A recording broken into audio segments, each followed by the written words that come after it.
There's a battlefield, you know, which has a limit, and they fight within that battlefield, and that's all.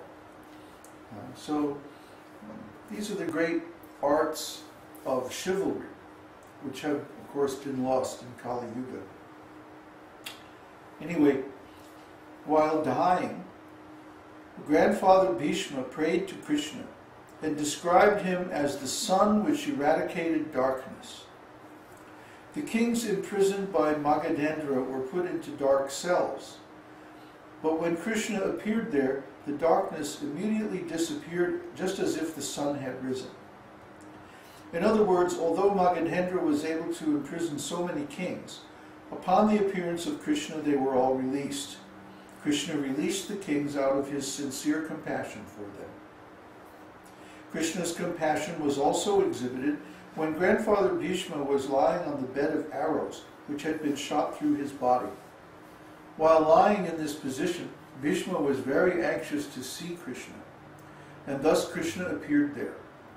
Upon seeing the pitiable condition of Bhishma, Kṛṣṇa began speaking with tears in his eyes. Not only he was shedding tears, but he also forgot himself in his compassion. Therefore, instead of offering obeisances to Kṛṣṇa directly, devotees offer obeisances to his compassionate nature. Do you know how we do that? Hare Krishna. Yeah, Hare is Radha. See? So we offer first to his compassionate side, his feminine side. Actually, because Kṛṣṇa is the Supreme Personality of Godhead, it is very difficult to approach him.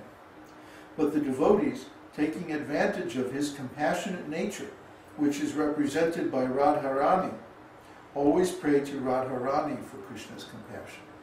See, that's why we chant Hare Krishna, and not Krishna Radha or something like that. Always Radha Krishna. See, we address Radha first, and by her grace, we're able easily to approach Kṛṣṇa.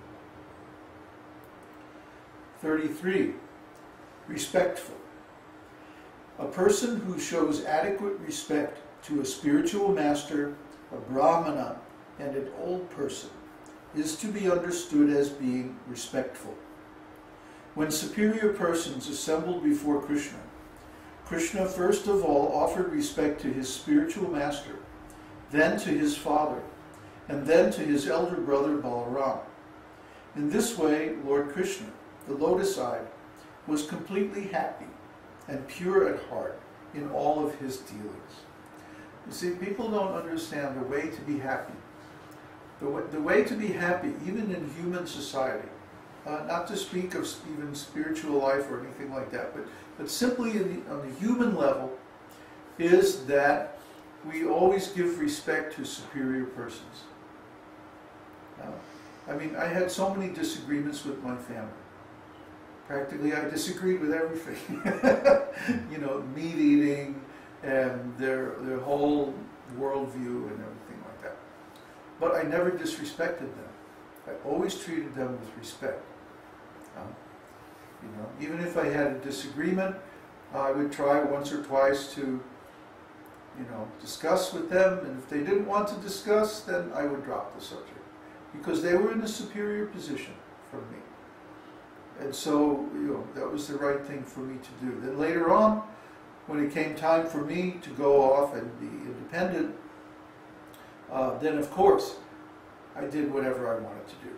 But when I was a youngster, I never argued with my parents. I never talked back to my parents. And I thought it was very, very distasteful when I saw my young friends doing this. I thought it was very disrespectful. My aunt used to tell one story that one time we were Christmas shopping, and I was about, I don't know, 4 or 5 years old, still not even in school.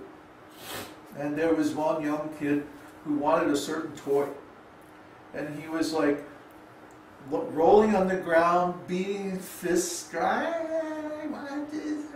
And she said, I looked at him with such distaste, like, you know, because it was disgusting to me, you know.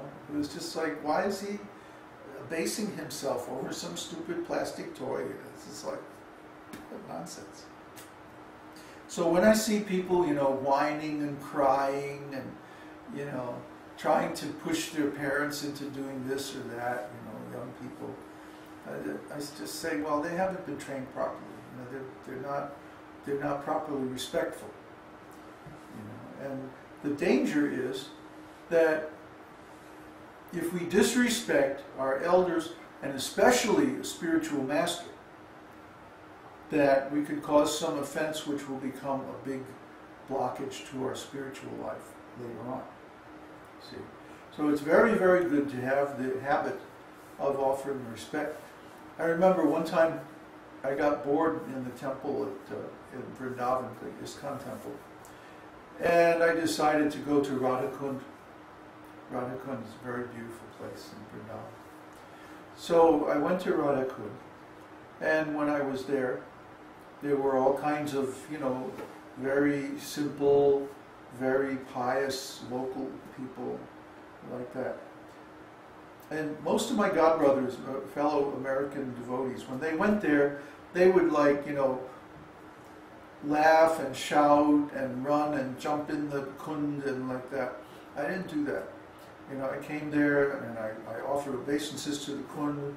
I offered obeisances to all the Babajis and the elders there, you know, and I treated everyone with respect and, you know, offered pranams to everyone, even the simple cowherd men, and, you know, in Vrindavan there's a class of pilgrims who they circumambulate the whole Govardhan Hill or the whole Vrindavan simply by paying obeisances.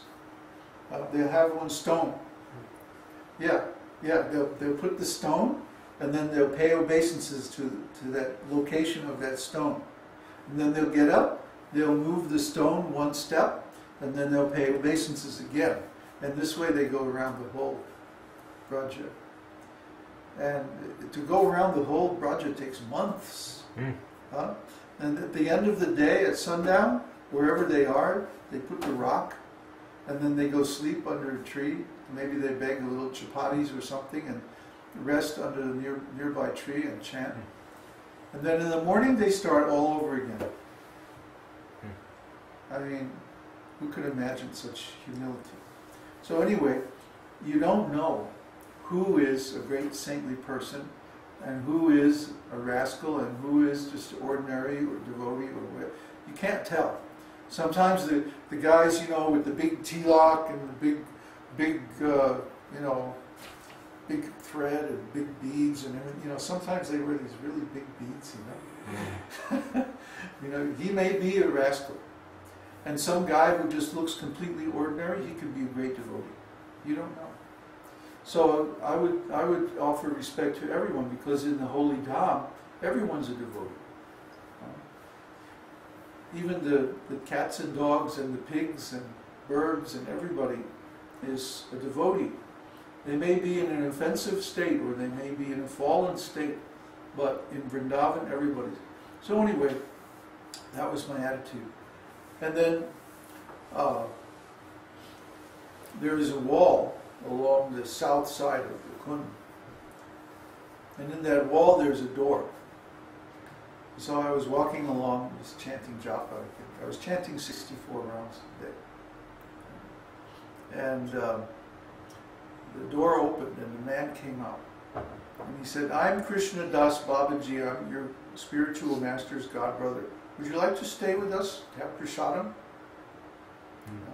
So inside this door, in this plain wall, you know, like just any wall everywhere in India, you know, some old funky door. Inside there's this beautiful little temple with this really wonderful Krishna deity like this. Krishna's smile, his big smile. And he's in Tribhanga form and like that. And there's all these devotees. And I wound up staying with them for 2 weeks. Yeah. And just chanting 64 rounds a day, taking prasad, hearing the classes. The classes were in Hindi. I didn't understand a word of it. Maybe 1 or 2 words. But you know, Krishna and Ram. But anyway, I stayed with them. And they were wonderful because they were on Raganuga Bhakti platform. And everything they were doing was on spontaneous platform. And this is really where I got my taste for Raganuga Bhakti. Up until that time, I didn't understand. I was reading the books, you know. Like there's this amazing shloka in the beginning of Chaitanya Charitamrita, where Krishna is contemplating his appearance as Chaitanya Mahaprabhu. And Krishna quotes this shloka, which is from some Purana, that love, which is limited by the regulative principles of the scriptures, does not satisfy me. It can lead the worshipper even to liberation, but what really makes me